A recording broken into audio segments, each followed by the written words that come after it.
Nah, di sana beliau menyatakan keheula barudak ternyata geuning musuh urang teh bangsa urang sorangan.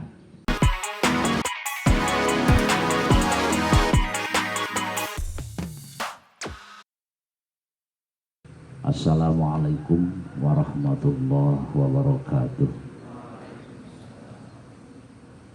Alhamdulillahirabbil alamin. Alhamdulillahilladzi bi ni'matihi tatimmus shalihat. Alhamdulillahirabbil alamin. Nahmaduhu wa nasta'inuhu wa nastaghfiruh wa na'udzu billahi min syururi anfusina wa min sayyiati a'malina.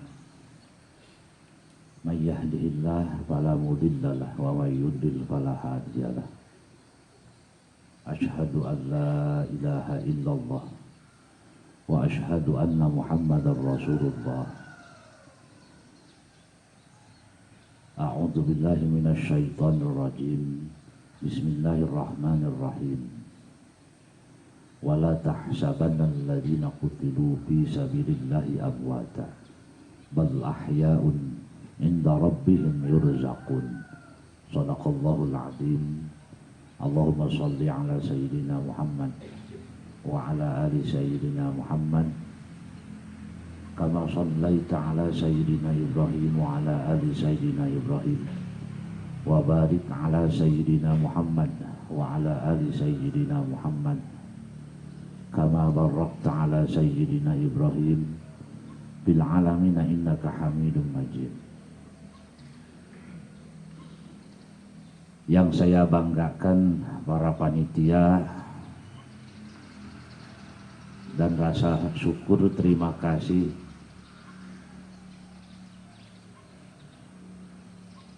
dengan penuh ketawakalan kalian terus membimbing santri baru untuk lebih mengenal pesantren Kyai Haji Zainal Mustafa Sukamana. Dan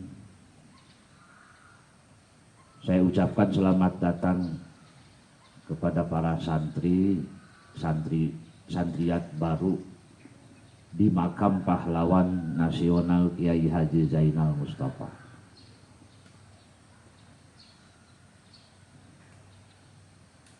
Walaupun bentuknya hanya seperti ini, hanya tertutup dengan tanah yang ditandai dengan tembok, tidak terlihat ada apa-apanya.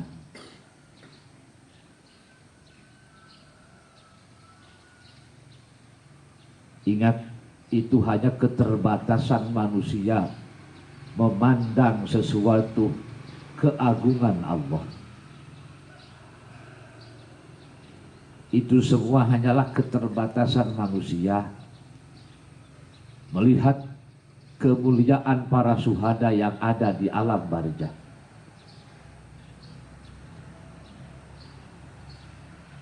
Dan Allah menyatakan, Allah yang maha tahu, Allah yang maha kuasa menyatakan para syuhada itu sebenarnya tidak mati. Bahkan mereka hidup di sisi Allah dan diberikan rezeki.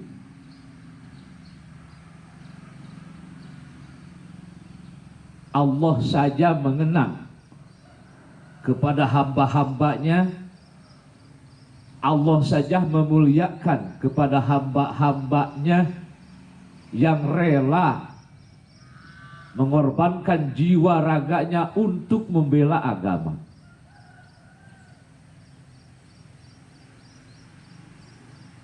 Lalu kenapa kita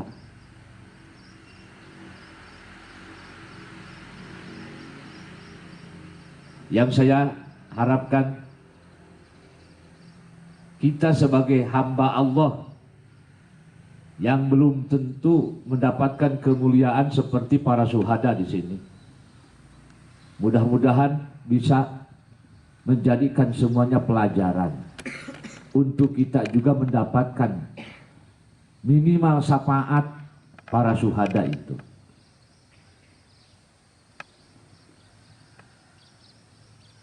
Kiai Haji Zainal Mustafa adalah seorang hamba Allah yang terlahir dari pasangan Ratmah dan Nawapi.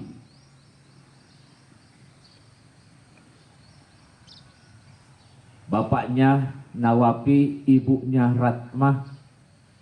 Keduanya adalah hamba Allah yang sangat-sangat sederhana dan taat beragama. Petani biasa. Kiai Haji Zainal Mustafa lahir di Kampung Bager pada tahun 1901.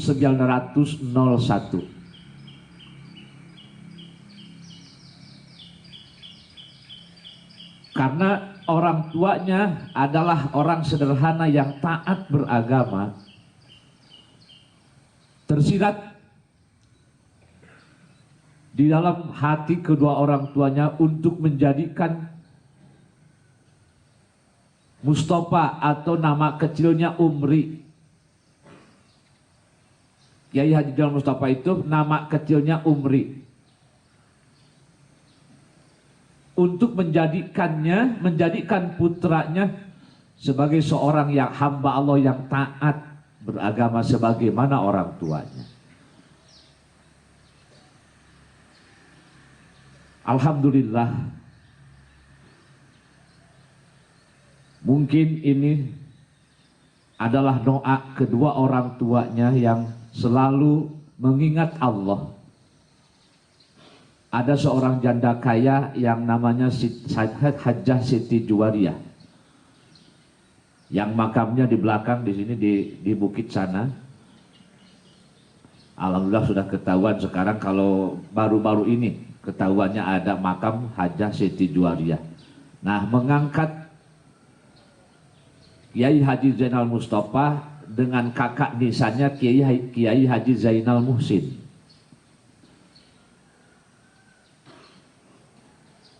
Lalu Kiai Haji Zainal Mustafa ini dipesantrenkan di Gunung Pari.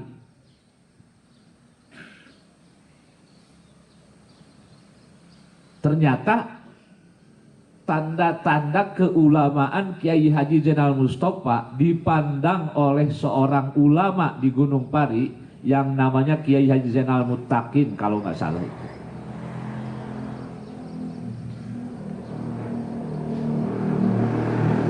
Seorang Kiai Haji Zainal Mustafa itu sudah dipandang sebagai ulama besar, padahal hanya mau mencari ilmu di pesantren Gunung Pari itu. Dan dinyatakan oleh Kiai Haji Zainal Muttaqin kepada para santrinya, para santri, mari kita sambut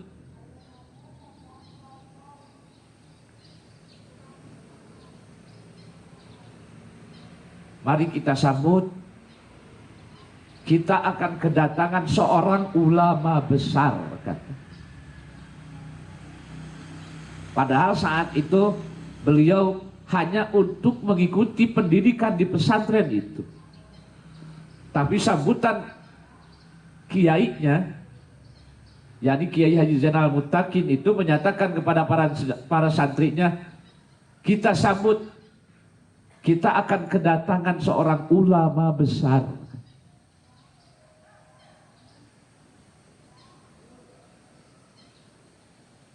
Begitulah mungkin tanda-tanda seorang ulama yang akan menjadi pahlawan. Walaupun yakin beliau tidak bermaksud untuk disebutkan pahlawan nasional, tidak. Sama sekali tidak tersirat dalam hatinya itu. Nah, foto ini yang di belakang saya ini diambil di saat beliau sedang mengikuti pendidikan di pesantren Cilenga. Nah ini fotonya ini diambil di sana aslinya tidak begini, tidak pakai sorban, tapi ini dimodif oleh teknologi sekarang ya. Di saat masih kecil, masih jadi santri seperti kalian. Di foto di kerumunan banyak orang dan terlihat Kiai Haji Zainal Mustafa itu terlepas benar dan tidaknya ya. Cuma ada cerita begitu. Cuma yang saya terima dari informasi yang saya terima dari Kiai Haji Muhammad Fuad Muhsin, penerus pesantren Sukamana, dan kakaknya Kiai Haji A. Wahab Muhsin, penerus pesantren Sukahideng. Insya Allah mereka berdua menyatakan Kiai Haji Zainal Mustafa itu tidak pernah terak di foto, temempan di foto, kalah kabakar foto nak. Ada juga yang lagi menutupi wajahnya. Nah itu yang saya artikan kehati-hatian beliau, jangan sampai didewa-dewakan begitu.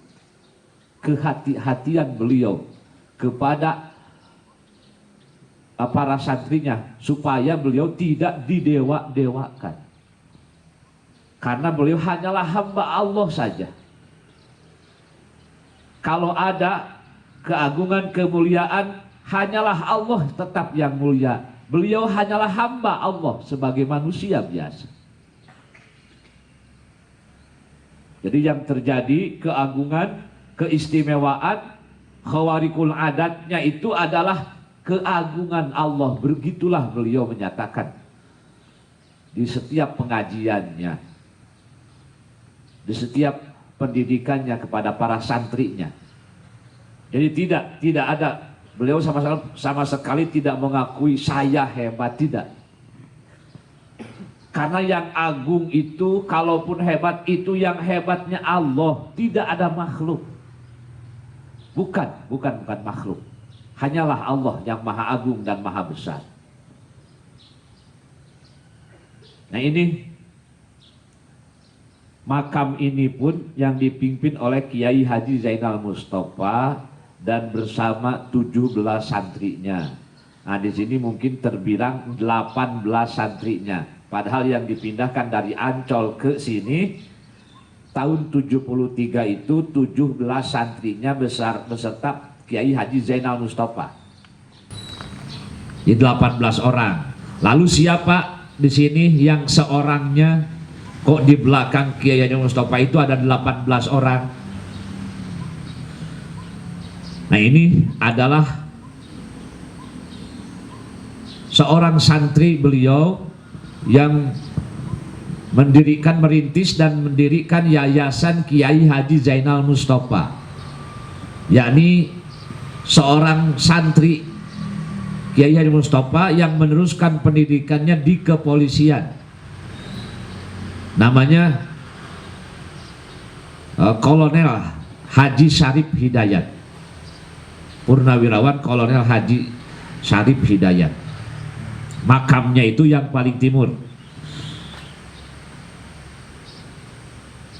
Nah beliaulah yang mengakses ke Belanda, ke Jepang, sehingga mendapatkan data Kiai Haji Mustafa itu dari seorang jenderal di Belanda. Karena setelah merdeka Indonesia ini, Jepang, Belanda datang lagi dan mengambil arsip dari penjajahan Jepang itu.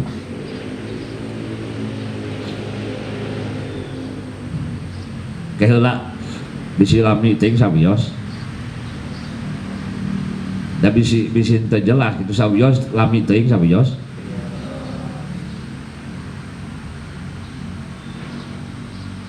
Beliau itu sering ceramah di masyarakat dan menjelaskan tentang ketauhidan, karena yang menonjol di Kiai Haji Zainal Mustafa itu adalah tauhidnya, dan sering diturunkan dari mimbar sedang ceramah itu karena mengganggu stabilitas kekafiran penjajah saat itu, dan sering dipenjarakan. Bahkan di satu saat di depan, di lapangan kewadanaan Singaparna, kalau dulu itu ada kewadanaan, instansi kewadanaan itu di atas kecamatan ya. Sebelum kecamatan itu ada kewadanaan dulu, itu begitu sistem pemerintahannya, seperti itu dulu. Dikumpulkan seluruh ulama Tasik di sana dan diperintahkan oleh pemerintah Jepang itu untuk menghormat dengan saikerei ke arah Tokyo, menghormati para pejuang Tokyo dan Jepang. Dan ternyata kenapa hujan? Ageng teh hujan. Lebar tapinya ya, sejarah lebarnya. Di sanalah diperintahkan sujud ke Hiroshima oleh pemerintah Jepang, dan ternyata hanyalah Kiai Haji Zainal Mustafa yang tidak ikut sujud ke Hiroshima. Semua ulama Tasik selain Kiai Haji Zainal Mustafa karena takut dengan todongan senjata mengikuti sujud ke arah Hiroshima. Dari sanalah Jepang merubah instansi di Tasikmalaya itu karena ada perlawanan sikap seperti itu dari Kiai Haji Zainal Mustafa. Dan pada suatu saat pemerintah Jepang mengirim 4 kompeten Jepang ke Sukamana, ke pesantren Sukamana, dan memerintahkan kepada Kiai Haji Mustafa untuk tunduk kepada pemerintahan Jepang. Saat itu, saat diperintahkan untuk tunduk kepada pemerintahan Jepang, Kiai Haji Zainal Mustafa menjawab, bukan saya, bukan kami yang harus tunduk kepada kalian. Kami ini adalah penduduk asli Indonesia dan kalian hanyalah datang untuk menjajah dan menyengsarakan bangsa ini. Dengan jawaban itu ternyata memancing tembakan dari pihak Jepang. Di depan masjid yang sekarang dinamakan Baitul Mujahidin, tidak begitu bentuknya dulu itu. Ada fotonya di website pesantren. Foto-foto masjid dulu ada di website pesantren. Di sana ditembak 3 kali oleh Jepang, dan alhamdulillah Allah menjaga Kiai Haji Zainal Mustafa. Pelurunya tidak tembus kepada bajunya sekalipun.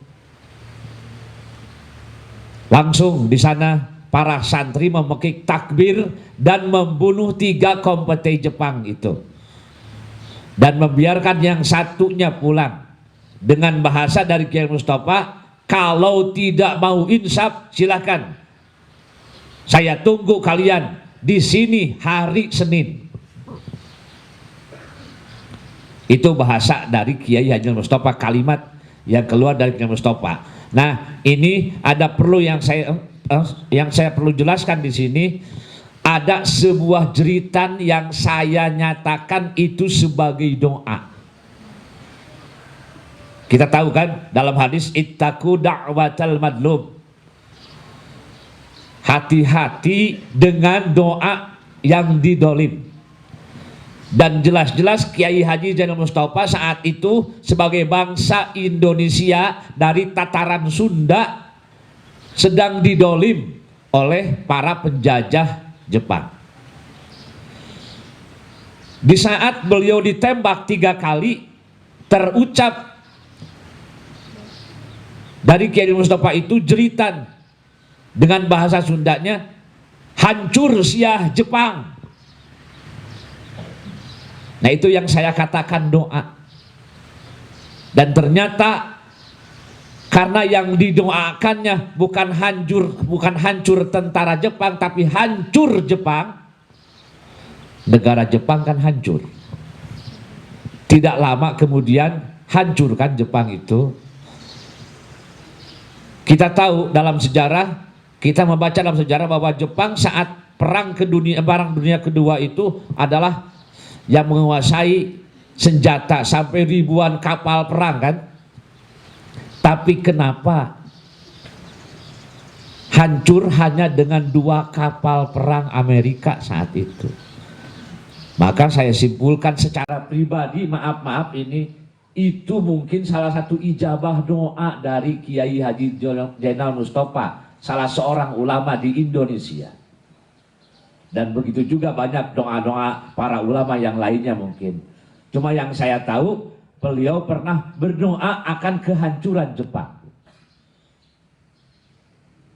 Jagalah doa orang yang didolim, karena ya doa yang didolim itu tidak ada penghalang antara yang didolim dengan Allah, langsung Allah mengijabahnya. Nah itu loh, adalah realisasi ijabah doa dari Kiai Mustafa. Hancurlah Jepang. Nah, ingat bahwa Kiai Haji Zainal Mustafa itu adalah ulama Indonesia yang paling pertama melawan Jepang di Indonesia. Yang paling pertama melawan Jepang di Indonesia. Maaf, dulu itu pro kontranya tetap ada. Sampai ada yang mengatakan ajengan gelo, sampai ada ya seperti itu. Tapi itu tidak merubah tauhid beliau. Tetap al-haqqu min rabbikum fala takunanna minal mumtarin. Benar itu dari Allah, bukan dari orang yang ngomong ajengan gelo. Tetap benar itu dari Allah. Dan janganlah kamu ragu dengan kebenaran dari Allah itu. Prinsip beliau begitu. Nah, lalu perlu juga saya jelaskan, apakah Kiai Mustafa itu sebagai provokator sehingga terjadi perang? Tidak begitu. Prinsip dalam Islam itu waqatilu fi sabilillahil ladzina yuqatilunakum wa la ta'tadu innallaha la yuhibbul mu'tadin. Perangilah orang yang memerangi. Bahkan jangan berlebihan perlawanannya itu. Nah, sehingga saya ceritakan lagi, lebih menarik lagi. Hari dijanjikan yang hari Senin, dipintakan oleh Kiai Mustafa hari Senin. Hari Senin ya. Nah, ternyata Jepang itu datangnya hari Jumat sebelum hari Senin.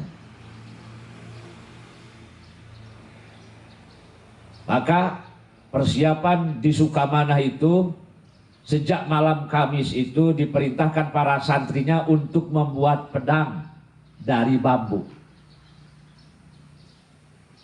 Insya Allah di sekretariat ada itu. Manulah ditinggalin ku sadaya bisi pejetnya. Aya masih kene bau darah.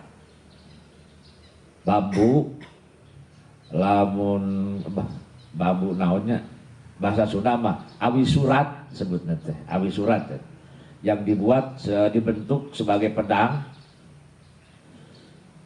Nah, warnanya sudah hitam. Hitamnya itu adalah dicet oleh darah-darah Jepang dan pengkhianat bangsa Indonesia yang mengkhianati bangsanya sendiri. Dan masih sampai sekarang saya cium itu masih bau darah. Ada itu, kebetulan saya yang langsung menerima dari pewaris yang mempunyai pedang itu, salah seorang santri almarhum. Nah, maka saat itu dikirimlah oleh Jepang pada hari Jumat itu 31 truk pasukan Jepang dan orang-orang yang ada di bawah, tidak dalam kendaraan, dan juga kendaraan-kendaraan seperti jeep dan sebagainya, motor dan sebagainya, yang ikut serta menyerang pesantren Sukamana.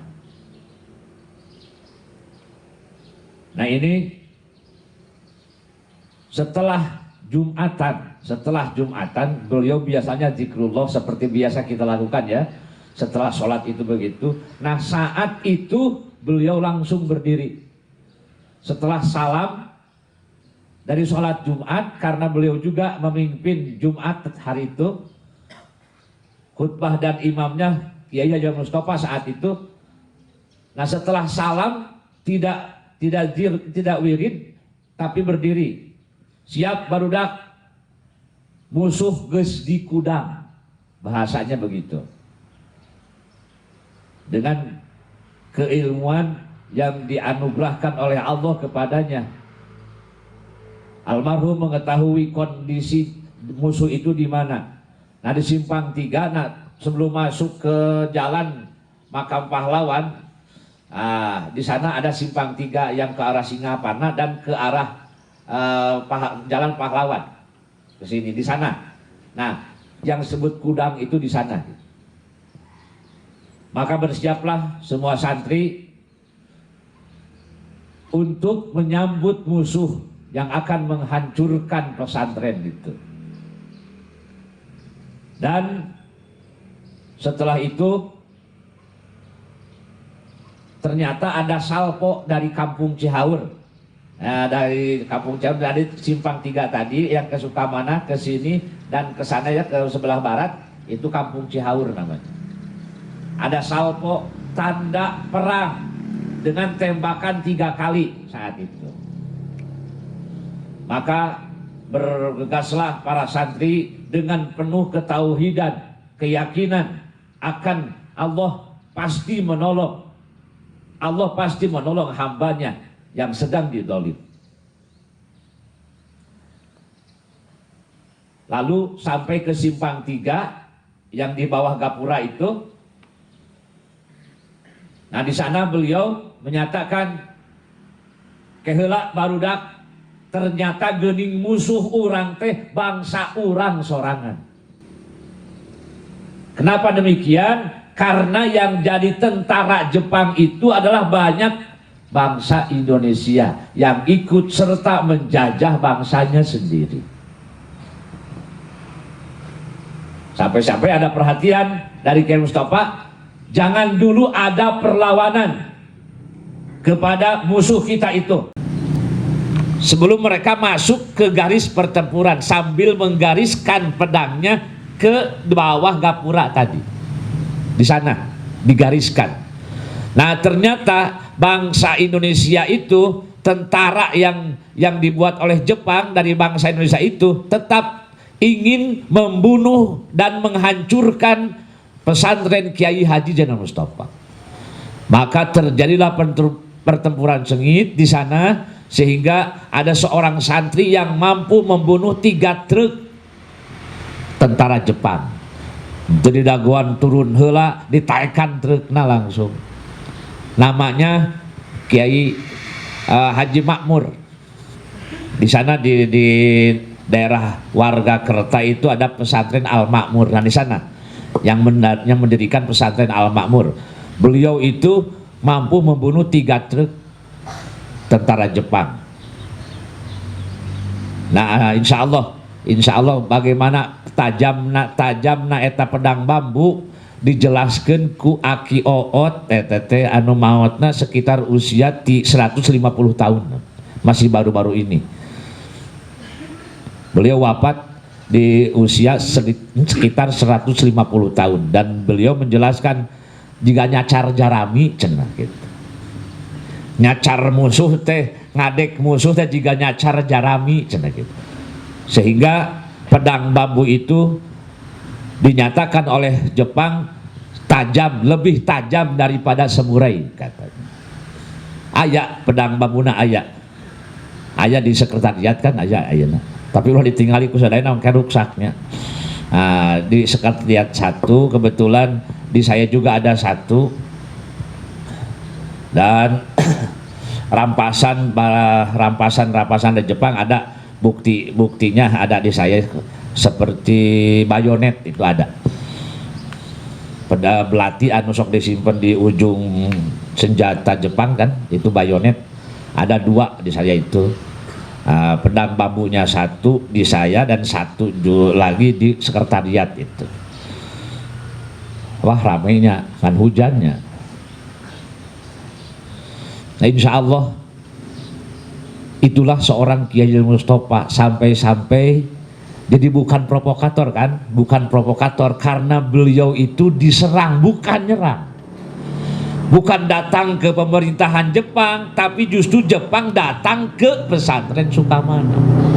Maka pas dengan ayat waqatilu fi sabilillahil ladzina yuqatilunakum wala ta'tadu innallaha la yuhibbul mu'tadin. Nah, saya jelaskan la ta'tadu. Pertama beliau menyatakan hati-hati keheula barudak.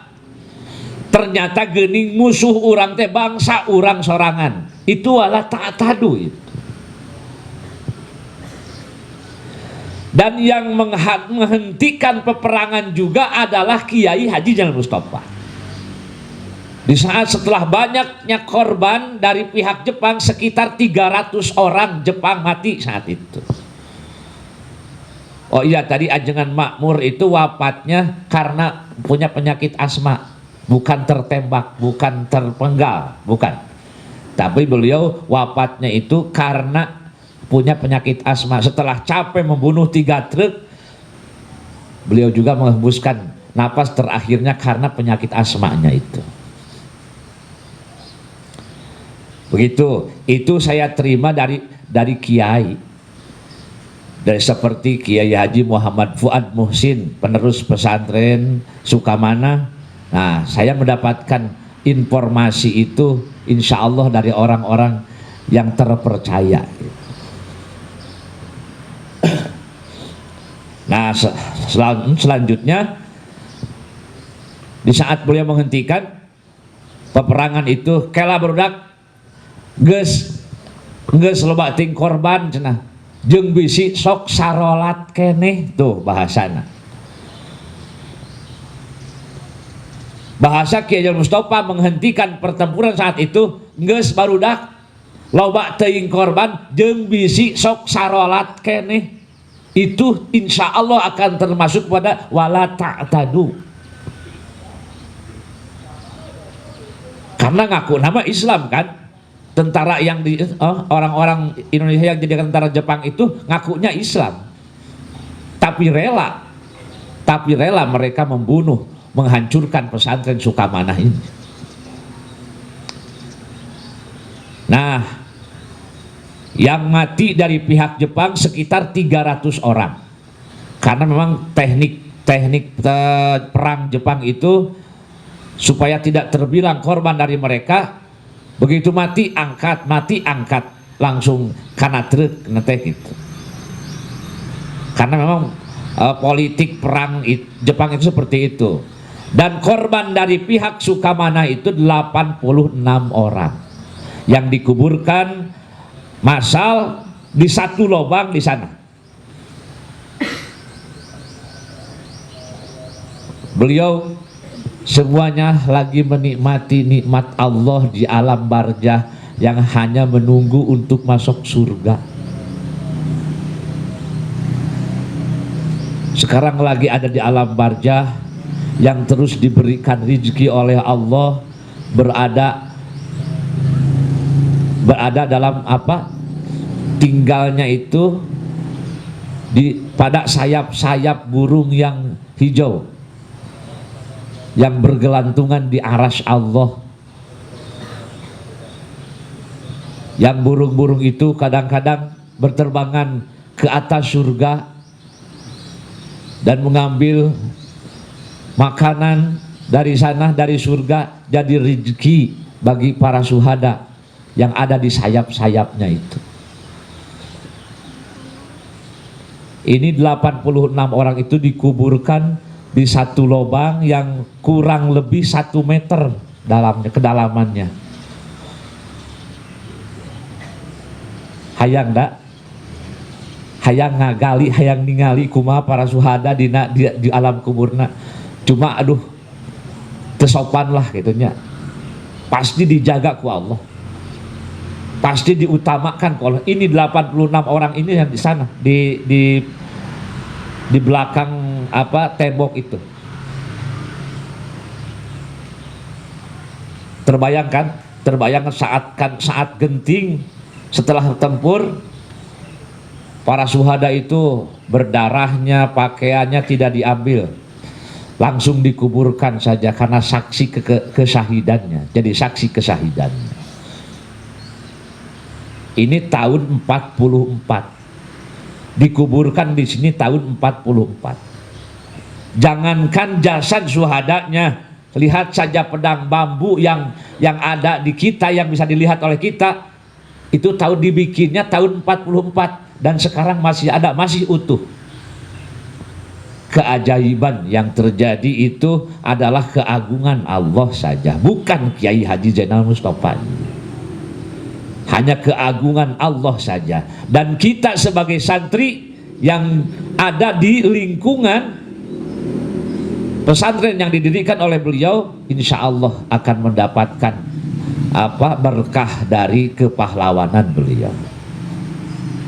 Nah, jadi yang menghentikan pertempuran itu adalah Kiai Haji Mustafa. Dan setelah itu Kiai Mustafa diajak damai dan ternyata dipenjarakan di penjara Tasik. Nah, kronologis ada jalan hajat kan di Tasik di sana. Nah, dari Kaum sampai Nagarawangi itu beliau pernah digusur oleh truk, disiksa gitu, digusur dengan truk. Dan alhamdulillah terjadi lagi keagungan Allah, beliau tidak terluka bajunya sekalipun. Dan dengan para santrinya, beliau juga dipindahkan ke Sukamiskin, Bandung, dan disiksa lagi di sana.